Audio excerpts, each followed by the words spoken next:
Hello St John's, welcome back to another chapter from the Roman Mysteries. We are now on chapter 5 or scroll 5.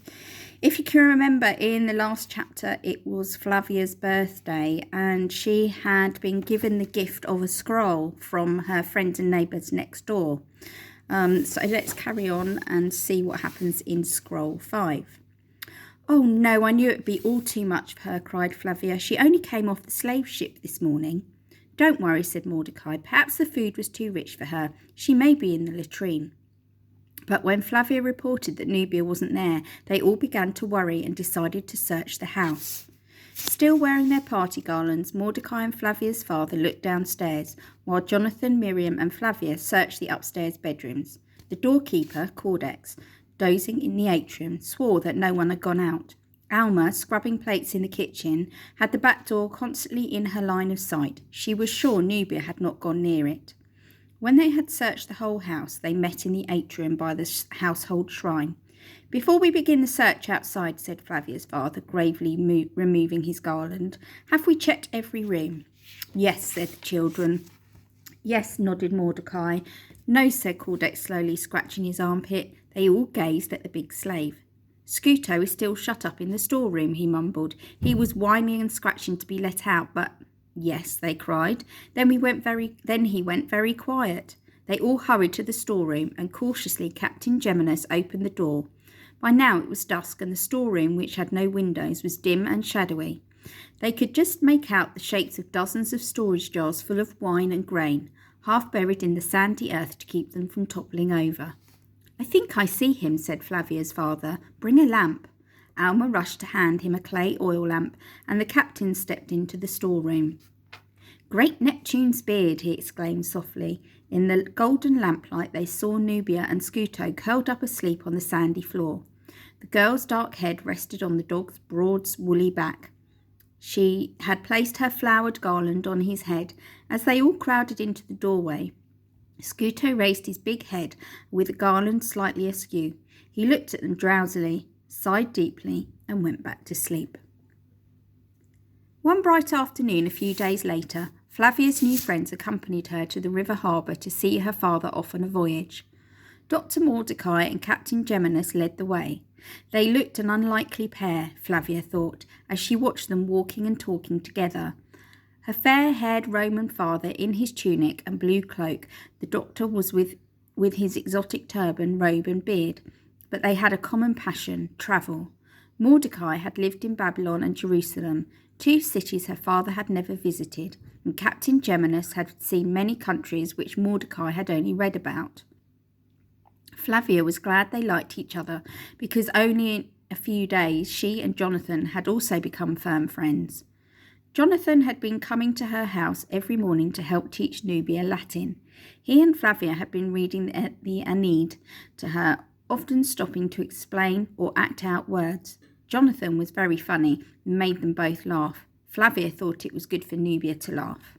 Now, as they made their way towards the river Tiber, Nubia was walking between Flavia and Jonathan, holding Scuto's lead. Since the night of the dinner party, the slave girl and the dog had been inseparable. She even refused to sleep in the new bed they had brought up to Flavia's room. Instead, Nubia curled up every night in the gardens with Scuto and slept under the stars. Also walking with them to the docks was her father's patron, Titus Claudius Atticus, who had chartered her father's ship for a 2-week voyage to Greece. He intended to visit the town of Corinth to buy pottery, perfume and bronzes.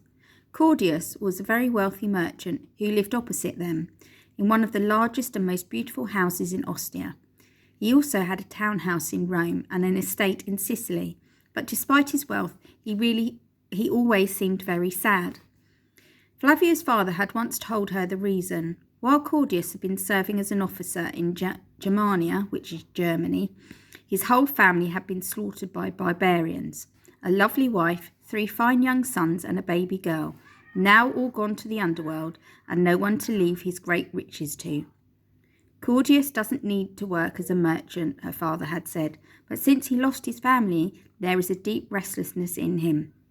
I think he travels to get away from his empty houses. All the wealth in the world is no good if you don't have a family," her father had hugged her tightly. Recently, however, Claudius had seemed more cheerful. Sometimes his stern face had been relaxed into a smile. Flavia knew why, but she had been sworn to secrecy. Claudius was considering adopting his young freedman, Libertus. She had overheard the rich merchant discussing it with her father. "You mustn't tell a soul," Flavia's father had warned her. "He is still thinking about it, and no one knows, not even Libertus." Previously a slave in Claudius' household, Libertus had shown such skill and promise that he had been set free. Now a freedman, he still lived and worked in his patron's house, but was paid for it. Flavia considered that Libertus would make some girl a fine husband. He had straight black hair, clear skin, and dark blue eyes. He was young, intelligent, and charming. Furthermore, if Claudius adopted Libertus one day, he would be incredibly wealthy. And so Flavia was delighted to see Libertus walking beside Jonathan's sister Miriam. She thought they made a dazzling couple and wondered if the young freedman was telling Miriam that her eyes were like amethyst and her skin like alabaster.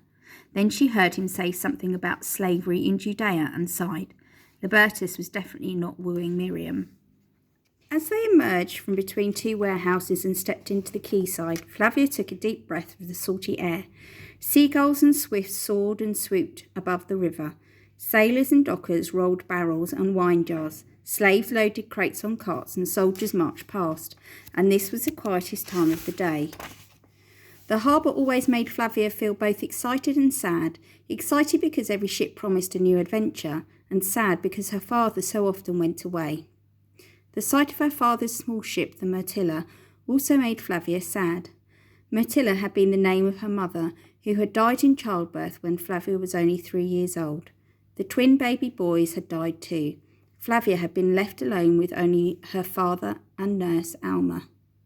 As they approached the Myrtilla's berth, 3 burly Phoenician brothers shouted their greetings from various parts of the ship. They were called Quartus, Quintus, and Sextus. The 4th crew member was an Ethiopian named Abenus. His oiled, cheerful face rose up from the hold when he heard the others. Her father and the merchant Claudius had already stowed their belongings on board the ship.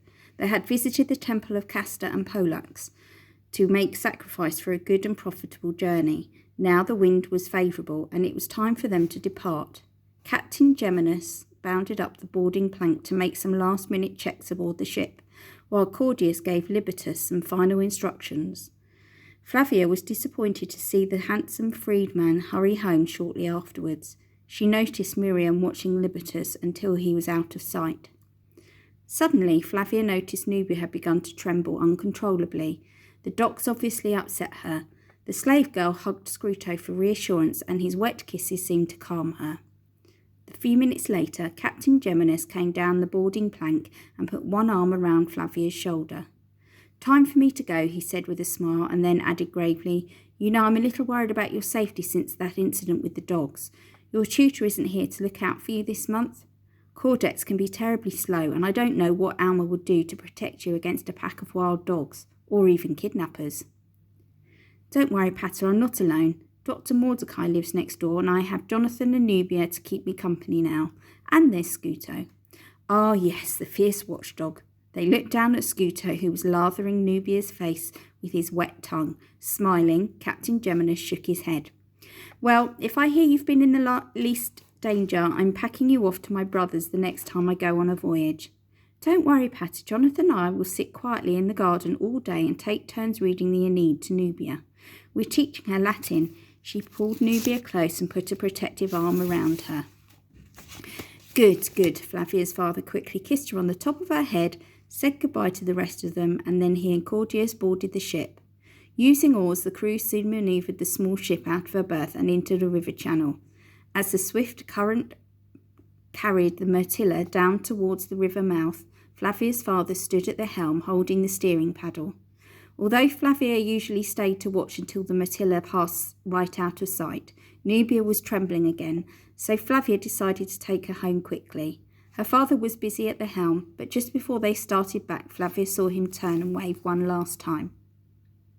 It was still early morning when they returned to Green Fountain Street.